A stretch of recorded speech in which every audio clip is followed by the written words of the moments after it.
자, 오늘 우리에게 주시는 하나님 말씀 요한복음 1장 35절부터 44절까지 말씀입니다. 요한복음 1장 35절부터 44절. 자, 우리 함께 전부 다 읽도록 하겠습니다. 시작. 이튿날 요한이 다시 자기 제자들 중에서 둘과 함께 서 있다가 예수께서 거니시는 것을 보고 보아라, 하나님의 어린 양이시다 라고 말하였다. 그의 말을 듣고 두 제자가 예수님을 따랐다. 예수께서 돌아서서 그들이 따라오는 것을 보시고 그들에게 말씀하시기를 너희가 무엇을 구하느냐 하시니 그들이 그분께 말하였다. 랍비님, 어디에 머물고 계십니까? 랍비는 선생님으로 번역된다. 예수께서 그들에게 와라, 그러면 볼 것이다 하고 말씀하시자 그들이 와서 그분께서 머물고 계신 곳을 보고 그날 그분과 함께 머물렀으니 때는 10시쯤이었다. 요한에게 듣고서 예수님을 따른 두 사람 중 하나는 시몬 베드로의 형제 안드레였다. 그가 자기의 형제 시몬을 찾아가서 말하기를 우리가 메시아를 만났다 하고, 메시아는 그리스도로 번역된다. 그가 시몬을 예수께 데려오니 예수께서 그를 보시고 말씀하셨다. 앞으로 너를 게바라고 부를 것이다. 게바는 베드로로 번역된다. 이튿날 예수께서 갈릴리로 나가시다가 빌립을 보시고 그에게 나를 따라오너라 하고 말씀하셨으니 빌립은 안드레와 베드로의 고향 벳세다 사람이었다. 아멘. 자, 오늘은 요한복음 12번째 시간입니다. 요한복음 1장의 초반부에서 예수님은 어떠한 분이신가를 설명하는데 많은 시간을 할애하느라 분량이 좀 길었습니다. 이제 오늘하고 또 다음 주 안에 1장을 다 마치도록 하겠습니다. 오늘 51절 끝까지 한 번에 다 끝내면 좋겠지만 그러면은 본문 양이 너무 길어져서 띄엄띄엄 넘기게 되기 때문에 우선 오늘은 44절에서만 끊고 다음번에 나머지를 하도록 하겠습니다. 지난 요한복음 1장의 전체적인 흐름을 다시 한번 우리 기억해 봅시다. 사도 요한은 요한복음의 서두에서 예수님에 대해 이렇게 소개했습니다. 맨 처음 예수님은 말씀으로 설명되셨고 또 영원전부터 계신 하나님, 그리고 창조주, 또 생명, 빛으로 소개되었습니다. 그리고 세상의 창조주이시자 빛이신 주님께서 이 세상에 오셨지만 사람들이 그분을 영접하지 않았다는 것도 살펴보았습니다. 하지만 그럼에도 하나님의 특별하신 은혜로 말미암아 그 중에서도 예수님을 영접하게 되는 자들이 있을 것임을 성경은 말씀했었습니다. 그들은 사람의 혈통이나 육체의 뜻이나 노력에 의해서가 아니라 하나님께서 주권적인 은혜로 거듭나게 하셔서 예수님을 믿게 되고 하나님의 자녀가 되는 자들입니다. 그들은 하나님께로부터 난 자들입니다. 이제 영원전부터 계셨던 성자 하나님, 말씀이신 그분께서 이 땅에 오셔서 점점 사람들 곁으로 가까이 오십니다. 세상 위에 계신 창조주께서 세상 안으로 오셨습니다. 사람을 지으신 분께서 사람들 속으로 들어오셨습니다. 그리고 예수님은 하나님의 어린 양, 사람들의 구세주로서 오셨습니다. 우리의 죄를 대신 짊어지시고 영원한 속죄를 이루실 대속 제물로서 예수님께서는 세례 요한에 의해 처음 선포되셨습니다. 여기까지가 지난 내용이었습니다. 이제 오늘 본문은 예수님께서 본격적으로 등장하셔서 사람들을 그분께로 이끄시는 장면을 기록하고 있습니다. 오늘 우선 본문이 길기 때문에 헷갈리시지 않도록 먼저 간단히 내용을 정리해 보겠습니다. 오늘 본문에는 예수님을 제외하고 5명의 인물이 등장합니다. 먼저 세례 요한의 제자 2명이 등장합니다. 그리고 41절에서는 시몬 베드로가 등장합니다. 그리고 43절에 나오는 빌립과 또 45절에 나오는 빌립의 친구 나다나엘이 등장합니다. 이렇게 1장 35절부터 51절까지에는 요한의 제자 2명, 그리고 시몬 베드로, 그리고 빌립, 그리고 나다나엘, 이렇게 총 5명이 예수님을 만난 이야기가 기록되어 있습니다. 사도 요한은 왜 이 5명이 예수님을 만난 기록을 복음서의 바로 이 위치에다가 배치했을까요? 사람들이 예수님을 만나게 되는 다양한 케이스들을 보여주기 위해서입니다. 예수님께서는 사람들을 어떤 식으로 불러내시는가? 그리고 인간은 어떻게 예수님께로 나아가는가? 예수님을 만난 자들은 어떻게 반응하는가? 하는 것들을 우리는 오늘 본문을 통해서 볼 수 있습니다. 예수님은 사람들을 불러내시고 그들과 대화하시고 그들과 인격적인 관계를 맺으십니다. 오늘 본문 이 안에서도 예수님의 신적인 권위와 또 그분의 저항할 수 없는 은혜로 하나님께서 택하신 자들은 반드시 주님께로 나아오게 된다는 것을 보여주고 있습니다. 각자가 예수님을 만나게 되는 경위들은 다 다릅니다. 그럼에도 예수님께서 부르실 때 그들은 예수님을 따라 나서게 됩니다. 우리는 앞으로도 자주 보게 될 예수님께서 사람들을 불러내시는 이러한 장면들을 통해 성경의 중요한 주제인 예정에 대한 것들도 차차 배우게 될 것입니다. 자, 그럼 오늘 말씀을 한 구절씩 살펴보겠습니다. 먼저 35절은 세례 요한이 제자 2명과 함께 서 있었다고 말씀하고 있습니다. 35절에 이튿날 요한이 다시 자기 제자들 중에 둘과 함께 서 있다가, 여기서 이 이튿날은 세례 요한이 예수님을 보고서 보라, 세상 죄를 지고 가는 하나님의 어린 양이리다 라고 외친 그 다음 날을 말하는 것입니다. 세례 요한은 제자들과 함께 서 있다가 멀리서 예수님을 보고 다시 한번 말합니다. 보아라, 저분이 하나님의 어린 양이시다. 세례 요한의 그 말을 듣고 즉시 두 제자가 예수님을 따라갔다고 성경은 말씀하고 있습니다. 자, 여러분, 우리는 여기서 세례 요한의 진실성을 엿볼 수 있습니다.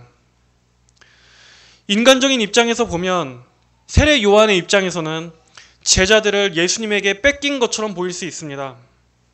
그리고 제자들도 스승을 배반하고 변심한 것처럼 볼 수 있습니다. 하지만 오늘 본문에서는 그러한 점이 전혀 보이지 않습니다.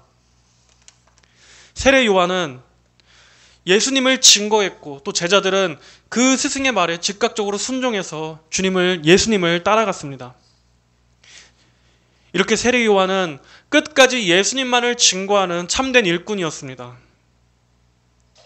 당시에 세례 요한의 세력도 결코 적지 않았습니다. 오히려 그를 따르는 많은 제자들과 또 군중들의 호응도 있었습니다. 하지만 예수님께서 등장하시자 세례 요한의 반응은 어땠습니까? 그는 자신의 모든 것을 버렸습니다. 조금도 자신을 내세우지 않았습니다. 그는 그의 모든 사역의 초점이 예수님에게만 전적으로 향해 있었던 것입니다. 오로지 예수님만 증거하는 그 사명을 세례 요한은 처음부터 끝까지 일관되게 유지했습니다. 예수님께서 지나가실 때 세례 요한은 제자들에게 저분이 하나님의 어린 양이시라고 알려주었을 것입니다. 그리고 그 전에도 수없이 제자들에게 예수님에 대해 말해줬을 것입니다. 그는 자신의 학파를 만들고 자신의 세력을 키우기 위해서 노력하지 않았습니다. 그리고 예수님께서 나타나셨을 때 제자들을 예수님께로 인도해 줬던 것입니다. 너희가 진정으로 만나야 할 사람은 내가 아니라 바로 저분이시다. 이것이야말로 참된 일꾼들이 가져야 할 자세입니다. 우리는 사람들을 예수님께로 이끌어줘야 합니다. 그들을 예수님을 만나도록 도와주어야 합니다. 보아라, 하나님의 어린 양이신 저분을 보아라. 이렇게 말해주는 사역자가 되어야 합니다. 그렇지 않고 만약 우리가 나를 보라, 내가 너희를 이끄는 자다, 내가 너희의 목자다 라고 말한다면 얼마나 저주받을 짓이겠습니까? 사역자는 예수님의 이름을 팔아서 영혼들을 상대로 장사 벌이는 짓 같은 것은 하지 말아야 합니다. 성도들의 머릿수를 세가면서 마치 교회를 자신의 사업체 운영하듯이 교회를 목양해서는 안 됩니다. 참된 주님의 일꾼은 철저하게 성도들에게 예수님을 바라보십시오, 예수님을 따르십시오 라고 성도들을 예수님과 이어주도록 하는, 예수님과 연결시키는 오직 이 하나의 사명에만 충실해야 할 것입니다. 사역자에게 있어서 한 영혼이라도 예수님과 진정으로 맺어질 수 있다면 그걸로 된 것입니다. 한 영혼이라도 진정으로 예수님을 만나는데 우리가 아주 작은 기여라도 할 수 있었다면 그걸로 우리는 우리의 할 바를 다한 것입니다. 교회 역시도 마찬가지입니다. 모두는 예수님을 쳐다봐야 합니다. 강대상 위에 서 있는 목회자 한 사람에게 주목하는 것이 아니라 목회자를 포함한 우리 모든 성도들이 다 함께 우리의 시선을 예수님께로 향하여 주님 가시는 곳을 향해 함께 따라야 하는 것입니다. 제자들 역시도 스승의 말에 즉각적으로 순종한 것은 스승에 대한 배반이 아니라 아름다운 순종이었습니다. 그들은 평소에 스승인 세례 요한에게서 예수님에 대한 이야기를 많이 들었습니다. 그리고 예수님께서 나타나시자 스승의 가르침대로 예수님을 따르고자 나섰습니다. 만약 그들이 끝까지 자기의 스승만 고집하면서 정작 예수님을 배척했다면 어떻게 됐겠습니까? 그들은 세례 요한의 가르침을 제대로 전수받지 못한 것이었을 겁니다. 그리고 세례 요한은 제자들을 잘못 키운 꼴이 됐을 것입니다.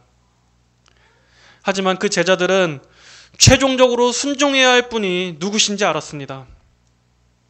세례 요한은 훌륭한 스승이었지만 예수님은 단지 스승이 아니라 하나님의 어린 양으로서 오신 구세주라는 것을 그들은 알았습니다. 그래서 그들은 예수님을 따라갑니다. 38절에 예수께서 돌아서서 그들이 따라오는 것을 보시고 그들에게 말씀하시기를 너희가 무엇을 구하느냐 하시니 그들이 그분께 말하였다. 랍비님, 어디에 머물고 계십니까? 두 제자가 예수님을 따르자 예수님께서 돌아보시며 그들에게 물으셨습니다. 자, 이 두 제자는 누구입니까? 한 명의 이름은 안드레입니다. 이 안드레는 예수님을 따른 사람들 중에 첫 번째로 이름이 밝혀져 있는 사람입니다. 이 안드레는 우리가 잘 알고 있는 시몬 베드로의 형제입니다.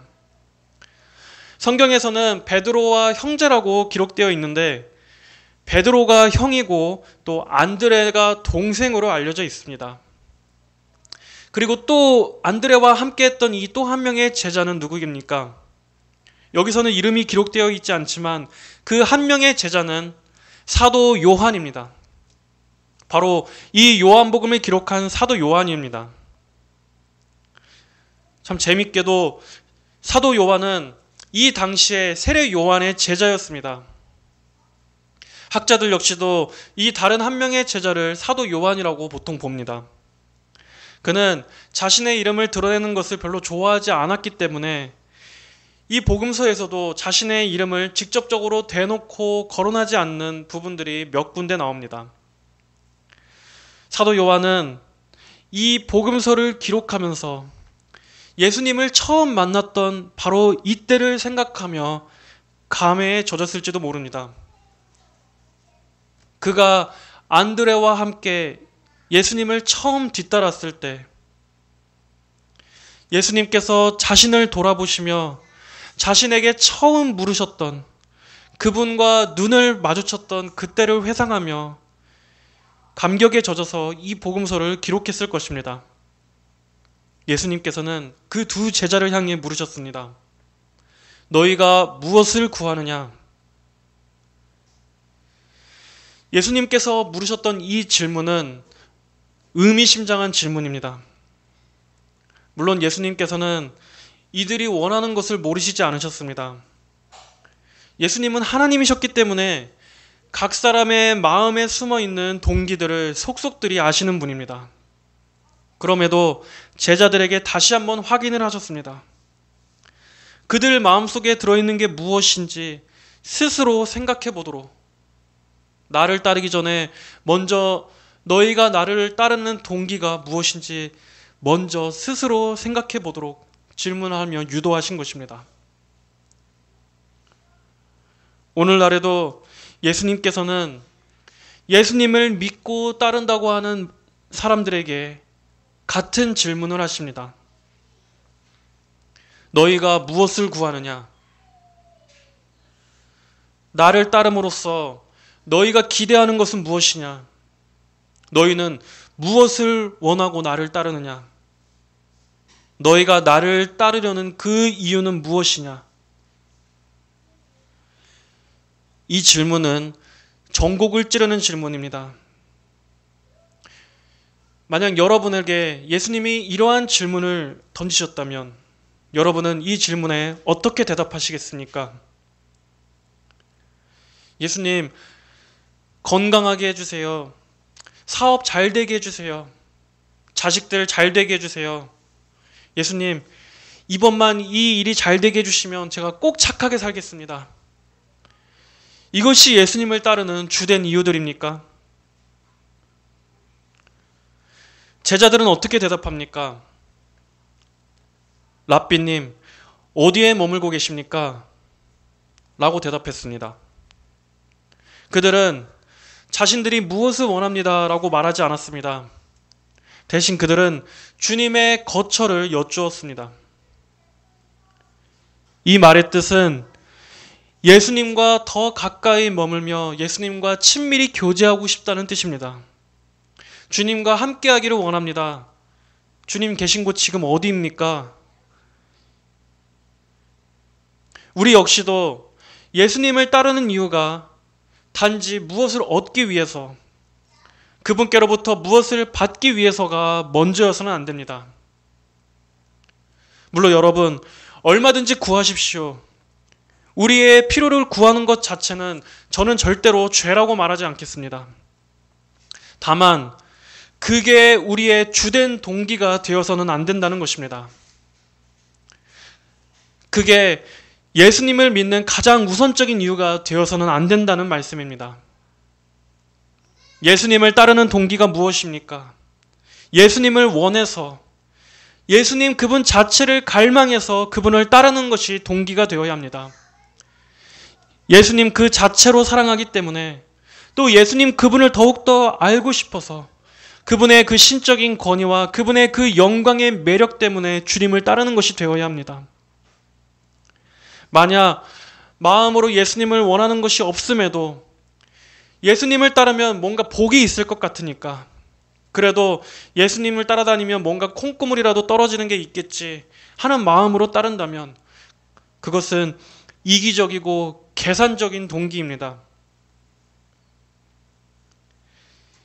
예수님이 머무시는 곳이 어디인지를 묻는다는 것은 한편으로 그분께서 어디에 계신다 할지라도 그분을 따른다는 믿음을 내포하고 있는 것입니다.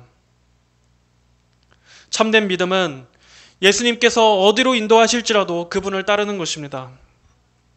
예수님께서 계시는 곳이 거칠고 고된 곳이라 할지라도 그럼에도 예수님으로 인해 그분을 따르는 것입니다. 예수님께서 이끄시는 곳이 어디든 그곳이 예수님과 함께 머무는 곳이라면, 예수님께서 머무시는 곳이 지금 그곳이라면 그럼에도 순종하며 따르는 것이 참 믿음인 것입니다. 내가 예수님을 믿고 이제 예수님을 따르면 항상 나는 편한 곳만 걷게 되겠지. 이러한 생각은 잘못된 생각입니다. 예수님 당신조차도 공생의 기간 동안에 그분의 사역에 대해서 인자는 머리둘 곳도 없이 없다고 말씀하실 만큼 열악하고 고되셨습니다. 그래서 예수님에게서 형통함만을 기대했던, 그래서 그러한 형통과 복을 기대하고 주님을 찾아왔던 많은 이들이 돌아섰습니다. 예수님께서 우리에게 진정으로 가르치시고자 하시는 것은 무엇입니까? 예수님은 우리가 그분과 함께하는 것으로 만족하는 법을 훈련시키십니다. 우리는 환경과 상황에 의해서 약해질 때가 수없이 많습니다. 어려운 상황 속에 닥치면 우리는 믿음도 작아지고 걱정, 근심에 두려워지게 됩니다.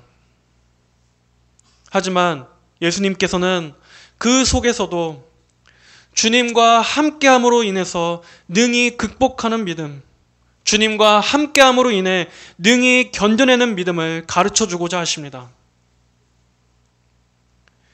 우리가 신앙생활을 하면서 훈련되어져야 할 것은 바로 예수님과 함께하는 훈련입니다. 어디에 있든지, 내가 지금 어떤 상황에 놓여져 있든지 예수님께서 나를 이끄시고 그분이 지금 나와 함께 하신다면 나 또한 감내하고 따르리라 하는 이러한 믿음, 이것이 우리에게 지금 필요한 믿음입니다. 여러분은 환경과 상황에 상관없이 지금 예수님과 내가 함께 머물고 있다는 그 사실로 인해서 여러분의 마음에 위로를 얻을 수 있습니까? 그것이 여러분에게 위안이 되어주고 있습니까? 예수님께서는 그 제자들에게 와라, 그러면 볼 것이다 말씀하셨습니다. 제자들은 이 복음서에 다 기록되지 않은 많은 이야기들을 나누면서 그날 하루 예수님과 함께 많은 시간을 보냈을 것입니다. 이렇게 예수님께서는 믿음으로 예수님께 나오는 자들을 거절하지 않으십니다. 우리가 예수님께 가까이 나아가고 더 그분에 대해 알기를 원할수록 예수님의 영광스러움과 그분의 능력, 또 그분의 온유하신 성품과 그분의 자비로운 사랑에 대해서 우리는 더 깊이 알아가게 될 것입니다. 예수님을 알아가도 끝이 없는 그분의 그 위로, 아름다우심과 그분의 그 사랑스러움과 그분의 그 매력에 대해서, 그리고 그분이 주시는 그 생명과 위로에 대해 우리는 날마다 더 깊이 알아가게 될 것입니다. 성도 여러분들 역시도 이렇게 예수님과 함께 가까이서 많은 시간을 보내며 함께 교제하고픈 열망이 있으십니까? 예수님과 친밀할수록 우리는 예수님 안에만 참된 만족이 있다는 것을 알게 될 것입니다. 예수님은 우리가 마땅히 신뢰할 수 있는 분이라는 것을 더욱더 확신하게 될 것입니다. 예수님께 가까이 할수록 믿음도 더 커진다는 것을 기억하시기 바랍니다. 날마다 매일매일 예수님과 같이 보내는 교제의 시간을 풍성히 가지시기를 바랍니다. 말씀을 통해서도 좋습니다. 기도를 통해서도 좋습니다. 날마다 성도 여러분, 예수님께로 가십시오. 예수님과 함께 머무는 시간을 많이 가지십시오. 그러면 여러분은 예수님의 부요함을 더욱더 풍성히 보게 될 것입니다.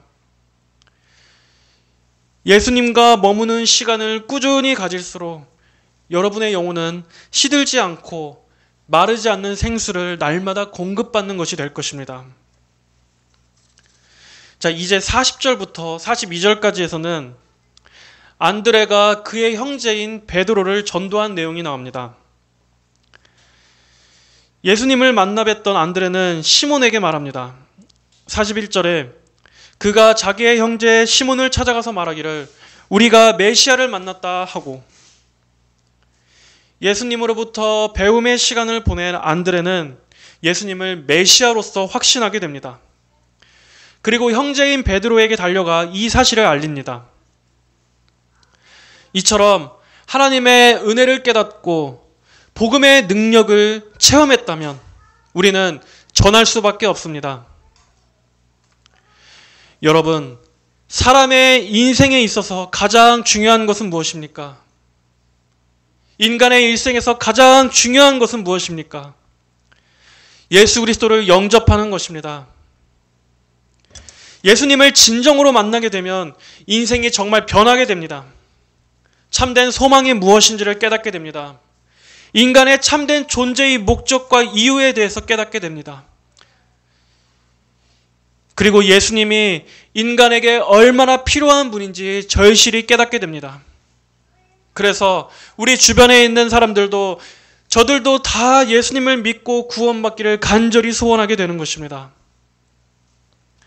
이 안드레는 신약에서 복음을 자발적으로 전했던 최초의 전도자였습니다. 그는 예수 그리스도를 증거했던 전도자였습니다. 물론 세례 요한도 예수님을 증거했습니다. 하지만 지인에게 직접적으로 예수님을 소개한 것은 이 안드레가 처음입니다. 성경에서 보여지는 이 안드레라는 인물의 모습은 그다지 눈에 특출나게 띄는 성격의 인물은 아닙니다. 우리도 안드레라는 인물은 그다지 기억에 크게 남아있지 않는 인물로 생각합니다. 오히려 안드레는 조용히 뒤에서 주님의 일들을 감당하며 묵묵하게 드러나지 않게 겸손히 일했던 인물로 그려지고 있습니다. 하지만 하나님께서는 그런 안드레를 통해서 베드로를 역사에 등장시키시는 이러한 일을 행하셨던 것입니다. 베드로의 구원에는 당연히 하나님의 영원적인 예정이 당연히 먼저 있었지만 그럼에도 그의 형제 안드레의 전도로 인해 베드로는 구원을 받게 된 것입니다. 우리 역시도 물론 인간적인 관점에서는 어렵고 또 부담이 느껴진다 하더라도 먼저 가까운 가족과 지인들에게 복음을 전하시길 바랍니다. 지금은 전혀 변화될 것 같이 보이지 않는 우리의 그 가족들이라 할지라도 훗날 그가 하나님께 귀하게 쓰임받는 전도자가 될지는 아무도 모르는 것입니다. 그가 하나님을 너무나 사랑해서 교회를 위한, 하나님 나라를 위한 귀한 일꾼, 귀한 성도가 될지는 아무도 모르는 것입니다. 그러므로 여러분, 복음이 우리 안에만 고여있지 말고 사방에 전파되도록 우리의 가족, 우리의 지인, 우리의 주변에 전파되도록 우리는 영혼들을 위해 기도하고 전도해야 할 것입니다. 자, 42절에 그가 시몬을 예수께 데려오니 예수께서 그를 보시고 말씀하셨다. 너는 요한의 아들 시몬이니 앞으로 너를 게바라고 부를 것이다. 여기서 예수님께서는 베드로의 시몬의 이름을 게바라고 바꿔 불러주십니다. 요한복음에서는 여기서 베드로가 예수님을 만난 것처럼 나오는데 다른 복음서에서는 베드로가 예수님을 처음 만난 그 만남이 다르게 기록되어 있습니다. 마태복음과 누가복음에서는 베드로가 바다에서 그물을 던지다가 예수님을 따르게 된 것으로 나옵니다. 자, 그렇다면 다른 복음서의 기록과 이 요한복음이 서로 다르게 기록되어 있는데 그럼 성경이 서로 모순되게 기록하고 있는 것입니까? 그렇지 않습니다. 두 기록 다 사실입니다. 요한복음에서 중점적으로 기록하고 있는 것은 베드로의 회심을 중점으로 기록하고 있는 것입니다. 그리고 다른 복음서에서는 예수님께서 베드로를 제자로, 사도로 부르고 계신 것을 중점으로 기록한 것입니다. 예수님께서는 여기서 베드로의 이름을 바꿔주십니다. 여기서 게바란 아람어로 반석을 뜻합니다. 그리고 베드로는 헬라어로 반석을 뜻합니다. 그러므로 우리가 베드로 할 때 그 이름은 반석, 바위라는 뜻임을 기억하시면 되겠습니다. 중요한 것은 예수님께서 그의 이름을 바꿔주셨다는 것입니다. 이 이름을 바꿔주셨다 하는 것은 그에게 소명을 주셨다는 것을 뜻합니다. 이름은 그 사람의 전 존재를 뜻합니다. 그의 인격을 나타내는 것입니다. 그런 그의 이름을 바꿔주시는 것은 어떠한 의미겠습니까? 이제 그가 지난 과거를 벗어버리고 하나님과의 새로운 관계 속으로 들어가게 되었다는 것을 의미하는 것입니다. 예로 구약의 아브라함과 야곱의 경우에서도 볼 수 있습니다. 이렇게 하나님께서는 구원하실 자를 부르시고 그를 변화시키십니다. 그리고 하나님과 새로운 관계로 받아들여 주십니다. 이 모든 능력이 오직 하나님께만 있습니다. 하나님께서 신적인 부르심의 능력으로 인간을 부를 때 인간은 거기에 반응하게 되는 것입니다. 하나님께서 이끄시면 사람은 나아갈 수밖에 없습니다. 우리가 인생의 어느 때 예수님을 믿게 되고 또 예수님을 인격적으로 영접하게 된 것은 우리의 개인적인 결심 때문이 아닙니다. 내가 내 의지로 교회로 발걸음을 옮겼기 때문이 아닙니다. 내가 오늘부터 신앙을 갖기로 믿기로 결단했기 때문도 아닙니다. 우리가 예수님을 믿게 된 것은 하나님의 영원전의 예정 때문입니다. 내가 하나님을 알기도 전에 하나님께서 영원전에 나를 아셨기 때문입니다. 그리고 하나님께서 보시기에 내가 예수님을 잘 믿을 거기 때문에 내가 예수님 믿고 선하게 변화될 것이기 때문에 하나님께서 우리 부르신 것도 아닙니다. 오히려 우리 안에서는 하나님의 구원을 유발할 만한 그 어떠한 것도 없었습니다. 우리의 구원은 전적으로 우리 안에 있는 것이 아니라 하나님께 시작된 것입니다. 하나님의 주권으로부터 하나님의 작정으로부터 시작된 것입니다. 이 외에는 우리의 구원의 이유가 없습니다. 하나님께서는 우리를 부르신 후에 이제 새로운 신분을 주십니다. 그리고 예수님을 따르라 하는 새로운 소명을 주십니다. 그 전에 우리는 세상에 접붙여 있었지만 이제는 사망에서 생명으로 옮겨져서 예수님에게 접붙여지게 되었습니다. 그리고 우리 역시 어떠한 이름을 새로 부여받았습니까? 우리에게 그리스도인이라는 새로운 이름을 주셨습니다. 성도는 이렇게 전 존재가 새로워지고 새로운 소명을 받은 존귀한 사람입니다.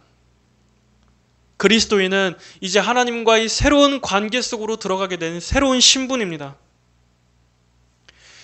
여러분은 어떻습니까? 여러분은 하나님께서 여러분에게 새 이름과 새 신분을 주셨다는 것을 믿으십니까? 하나님과 이제 새로운 관계로 들어오게 되었다는 것을 믿으십니까? 모두에게 이 부분이 확실하게 서 있어야 할 줄로 믿습니다. 한 사람이 예수님을 진정으로 만나면 인생이 새로워집니다. 사람이 변화됩니다. 그 영혼이 즐거워하는 대상이 바뀌게 됩니다. 그 어떤 사람이라 할지라도 예수님을 진정으로 만나면 정말로 변화가 일어납니다. 그렇다면 예수님을 믿는다고 하면서도 여전히 옛 자아상, 옛사람의 모습에 머물러 있다면 그것은 문제가 있는 것입니다. 여전히 하나님과의 관계에 있어서 아무런 새 변화를 누리고 있지 못하고 있다면 그 사람은 구원에 대해서 진지하게 생각해 봐야 합니다. 이러한 경험은 특별한 사람만 하는 것이 아닙니다. 오늘 말씀과 같이 이러한 제자들에게만 일어나는 변화가 아닙니다. 예수님을 믿는 모든 성도에게는 예수님으로 인해서 이러한 마음의 변화가 일어나게 되어 있습니다. 예수님과의 만남으로 인해 이전과는 무언가 분명히 달라진, 하나님과의 관계에서 이전과는 분명히 달라진 무언가를 자각하게 되어 있습니다. 그러므로 만약 말씀을 듣는 여러분 중에 예수님을 만나기 전과 또 지금과 아무런 차이를 느끼지 못하고 계시는 분이 있다면 진지하게 한번 하나님께 이 문제를 놓고 기도하시기 바랍니다. 만약 여러분이 하나님의 구원의 예정 가운데 있다면 오히려 그 고민을 계기로 하나님을 새롭게 만나게 되는 귀한 복으로 인도해 주실 것입니다. 이제 이어지는 43절부터 51절까지는 이제 빌립과 그의 친구 나다나엘이 예수님을 만나게 된 이야기를 담고 있습니다. 오늘은 이 빌립이 예수님을 만난 이 부분까지만 다루도록 하겠습니다. 자, 43절에 나오는 이튿날, 여기서 또 이튿날은 전날 안드레와 요한을 만나시고 또 베드로를 만나신 바로 그 날이 다음 날을 말하는 것입니다. 예수님은 갈릴리로 사역을 나가시려 하시다가 빌립을 만나게 되셨습니다. 갈릴리란 이 소외되고 가난한 사람들이 주로 거주하던 지역이었습니다. 예수님께서 처음 사역을 시작하신 곳은 이처럼 가난하고 병든 자들, 또 죄인들, 소외된 자들이 가득한 곳이었습니다. 그들은 누구보다도 구원이 필요했던 사람들이었습니다. 예수님은 바로 그러한 자들이 모여 있는 곳으로 발걸음을 떼신 것입니다. 그리고 그 길 와중에 만난 빌립에게 예수님은 나를 따라오너라 말씀하셨습니다. 나를 따라오너라. 자, 여기서 따른다는 것은 내가 지금 잠깐 어디 가는데 우리 같이 가자 하는 정도의 이런 뉘앙스가 아닙니다. 이렇게 가벼운 뉘앙스가 아닙니다. 이 말씀은 예수님을 제자로서 그분을 따르는 것을 말합니다. 계속해서 지속적으로 너희 인생 전체를 다해 따르는 것을 말합니다. 이 당시의 제자들은 자신의 모든 개인적인 삶을 접고 스승과 항상 함께 거해야 했습니다. 이것을 영적으로 말하면 날마다 자기의 십자가를 지고 자기를 부인하며 예수님을 따르는 삶을 말합니다. 오늘날 우리는 너무나 쉽게도 예수님을 따른다고 말합니다. 하지만 이 따른다라는 말을 깊이 묵상할 때 이 말은 너무나 무거운 것입니다. 교회 안에서는 마치 순교라도 각오한 것처럼 찬양을 부르면서 눈물도 흘리고 또 막 감동도 받고 은혜도 받고 하지만 교회 밖에만 나오면 신앙도 좋고 또 조건도 좋은 사람이랑 결혼하고 싶어서 고민하는 게 오늘날 우리들의 신앙 아닙니까?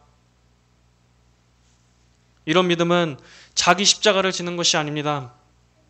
우리는 진정으로 주님을 따른다, 예수님을 따른다라는 것이 무엇인지 깊이 고민해 봐야 할 것입니다. 그리고 예수님을 따르는 것이 그저 순간의 혈기나 어떤 뜨거운 감정에 의한 순간적인 열정에 의해서가 아니라 정말 많은 희생과 인생 전체에 걸친 긴 자기 부인이 필요하다는 것을 한번 정직하게 생각해 봐야 할 것입니다. 예수님을 따른다는 것이 얼마나 많은 힘든 것들을 감내해야 하는 것인지, 그럼에도 예수님 때문에 따를 수밖에 없다는 것을 우리가 배워가면서 그렇게 조금씩 십자가를 짊어지는 것입니다. 이것은 인생 전체에 걸쳐서 계속돼야 하는 것입니다. 우리는 내 인생 전체를 부인하고 내 인생 전체를 나의 유익, 내게 얻게 될 이익 때문이 아니라 정말 예수님 그분 때문에 기꺼이 내 십자가를 짊어지고 따를 수 있는가?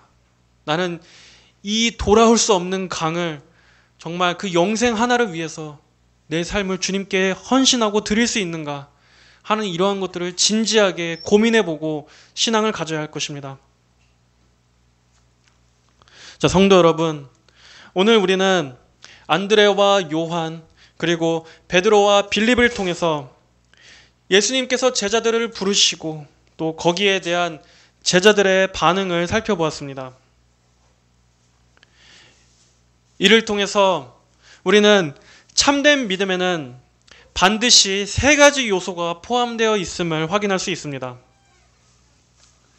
자, 첫째는 믿음을 떠받치는 지식입니다. 둘째는 중생한 결과로 인해 나오는 마음의 반응입니다. 그리고 세 번째는 그에 따르는 헌신입니다. 자, 먼저 첫째, 믿음을 떠받치는 지식입니다. 우리는 예수님께서 어떠한 분이신지 정확히 알고 믿어야 합니다. 물론 우리가 하나님이신 분을 정확히 알 수 있다고 말할 수는 없습니다. 우리의 이성과 우리의 또 지식은 한계를 지니기 때문입니다. 하지만 적어도 하나님께서 계시하신 말씀 안에서는 성경적으로 그리고 교리적으로 바르게 예수님을 알 수는 있습니다. 성경이 제시하는 바대로 우리가 바르게 알고 믿을 수는 있습니다. 제자들은 예수님의 신적인 권위를 알고 믿었습니다. 그분이 하나님의 아들이시고 그분이 메시아시라는 것을 알고 고백하며 믿었습니다. 물론 그럼에도 그들은 예수님의 십자가 사역을 온전히 다 이해하지 못한 부분들은 있습니다. 하지만 그들은 그렇게 적은 지식임에도 불구하고 예수님에 대해 분명한 지식을, 핵심적인 지식은 소유하고 있었습니다. 지금 우리는 이 제자들보다도 더 온전한 지식을 성경을 통해 이 완전하게 계시된 하나님 말씀을 통해 우리는 소유할 수 있지 않습니까? 그럼에도 예수님에 대해서 우리가 오해하고 믿는다면 그 책임은 피할 수 없습니다. 참된 믿음은 단순히 감정에서 출발한 믿음이 아니라 이 믿음을 떠받치는 바른 지식이 우선되어야 합니다. 이것이 첫 번째입니다. 또한 두 번째로 중생한 결과로 나타나는 마음의 반응이 있어야만 합니다. 예수님을 진정으로 만나고 우리의 영혼이 진정으로 거듭나 변화되었다면 그에 따르는 마음의 자연스러운 반응이 분명히 나오게 됩니다. 즉 예수님에 대한 참된 경배와 그분에 대한 사랑이 있어야만 합니다. 예수님을 향한 사랑이 없다면 예수님을 따를 수도 없습니다. 참된 신앙에는 반드시 사랑의 요소가 있습니다. 우리가 예수님을 사랑하지도 않는데 어떻게 그분을 위해서 희생할 수 있겠습니까? 어떻게 예수님을 쫓아서 고난을 감수할 수 있겠습니까? 어떻게 예수님을 사랑하지도 않는데 우리의 인생 전체를 그분을 위해서 걸 수 있겠습니까? 그러므로 바른 지식과 함께 반드시 이 사랑과 주님에 대한 열렬한 감정이 있어야만 할 것입니다. 그리고 마지막으로는 헌신입니다.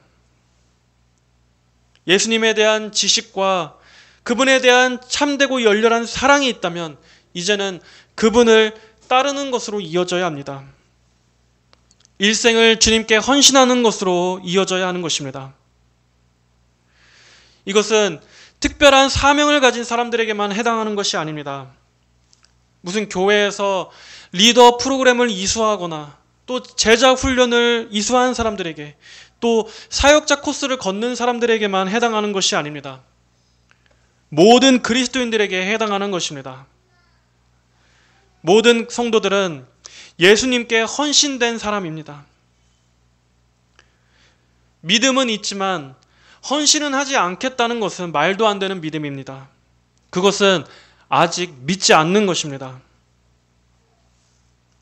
모든 성도들은 그의 삶, 그의 인생 전체가 그리스도께 헌신돼야 합니다.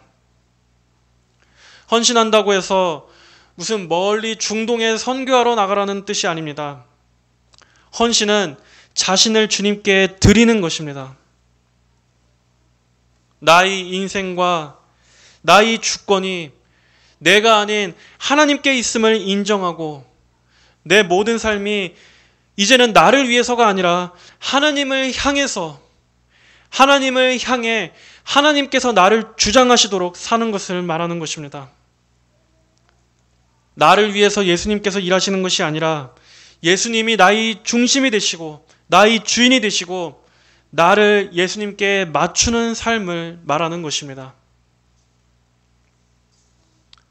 이렇게 믿음을 떠받치는 바른 지식, 그리고 하나님에 대한 참되고 성경적인 감정, 그리고 헌신, 이 세 가지가 반드시 있을 때 그때에만 균형 잡힌 신앙이라고 말할 수 있을 것입니다.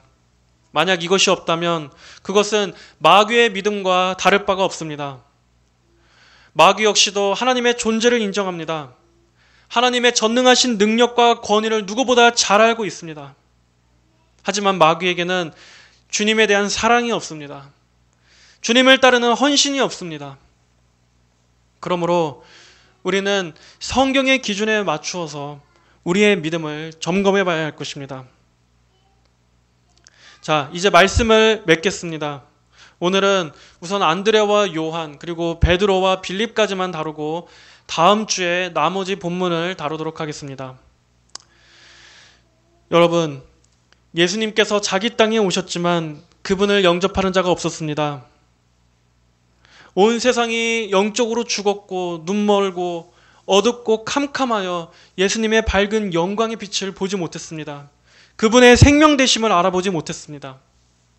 하지만 그럼에도 하나님께서 택하시고 부르신 자들은 반드시 예수님을 영접하게 되었습니다. 오늘날 우리가 예수님을 믿게 된 것은 정말 기적 같은 은혜입니다.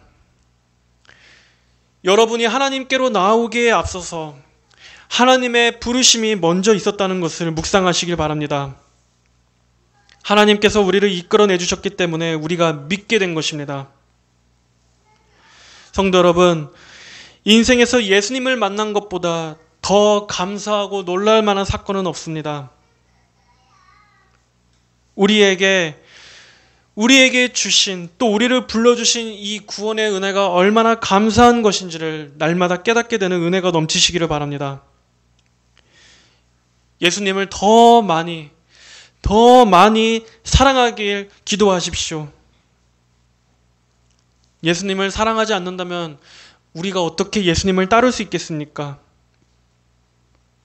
주님을 많이 사랑하시길 바랍니다. 주님을 더욱더 많이 사랑하고 그분을 더욱더 알기를 열렬히 소원하시기를 기도하시기 바랍니다. 그리고 더욱더 온전한 믿음, 균형 잡히고 전인적인 믿음이 되도록 항상 점검하시면서 예수님을 따르는 이 귀하고 이 특별하고 이 복된 길, 아무에게나 주어지지 않는 이 귀한 생명길을 끝까지 걸어가시는 여러분들이 되시기를 바랍니다. 하나님께서 항상 성도 여러분들의 발걸음을 지켜주시고 오늘도 붙잡아 주시기를 주님의 이름으로 간절히 축복합니다. 다 함께 기도하겠습니다. 하나님 아버지 감사합니다. 저희를 불러주시고 저희에게 믿음을 주신 것은 전적인 하나님의 은혜임을 고백합니다.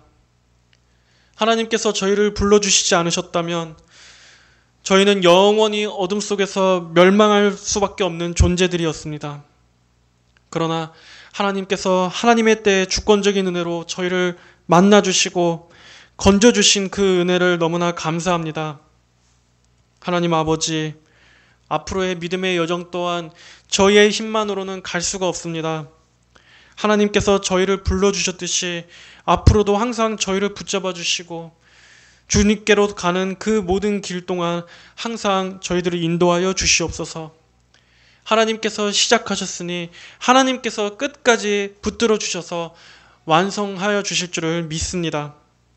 아버지, 이 말씀을 듣는 모든 성도들의 한 주간도 지켜주시고 또 날마다 저들을 주님과 함께하는 그 기쁨 속에서 가득하고 또 날마다 주님과 함께 머무는 많은 시간들 속에서 한 주를 보낼 수 있도록 인도하여 주시옵소서. 감사드립니다. 살아계신 우리 주 예수님 이름으로 기도합니다. 아멘.